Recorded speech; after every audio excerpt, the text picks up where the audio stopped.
네, 국민의힘 윤석열 후보의 배우자 김건희 씨는 도이치모터스 주가 조작에 연루됐다는 의혹이 불거졌었죠.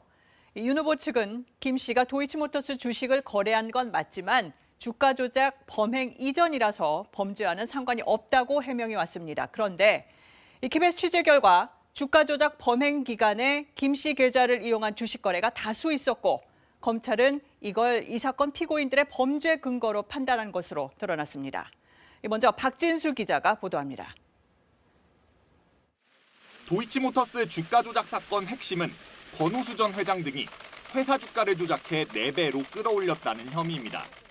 2013년 경찰 내사 보고서에는 이 사건에 김건희 씨가 연루됐다고 나와 있습니다. 김 씨가 권 전 회장 소개로 만난 주가 조작 선수 이모 씨에게 10억 원이 든 신한증권 계좌를 맡겨 주가 조작의 이른바 전주로 가담했다는 겁니다. 윤석열 후보 측은 지난해 10월 의혹을 부인하며 당시 김건희 씨 신한증권 계좌 내역을 공개했습니다. 2010년 1월 이 씨에게 계좌를 맡겼지만 5월 이후 관계를 끊고 도이치모터스 주식도 거래하지 않았다고 밝혔습니다. 주가 조작이 일어났던 시기는 2011년, 2012년인데 그땐 주식 거래를 하지 않아요. 거래가 없으니까. KBS는 도이치모터스 사건 수사 기록 내용을 확인해봤습니다. 김 씨가 관계를 끊었다던 5월 이후에도 김 씨 명의 주식 계좌로 도이치모터스 주식이 활발히 거래된 사실을 확인했습니다. 거래는 윤 후보 측이 공개한 신한증권 계좌가 아니라 DS, 대신, 미래에셋 등 다른 증권사 계좌로만 이루어졌습니다.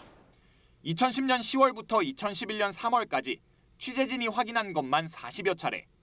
모두 도이치모터스 사건 피고인들이 통정거래수법 등으로 저지른 주가 조작 범죄 사실들로 검찰이 파악한 내역입니다.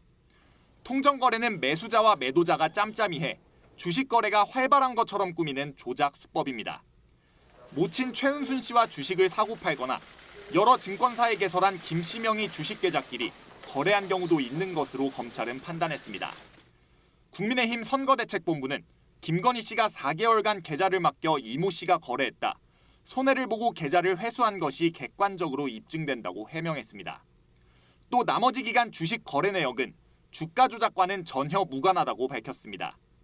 이와 함께 김건희 씨는 주가 조작을 공모하거나 관여한 사실이 전혀 없고 이 사건 피고인들의 공소장에도 아예 등장하지 않는다고도 설명했습니다.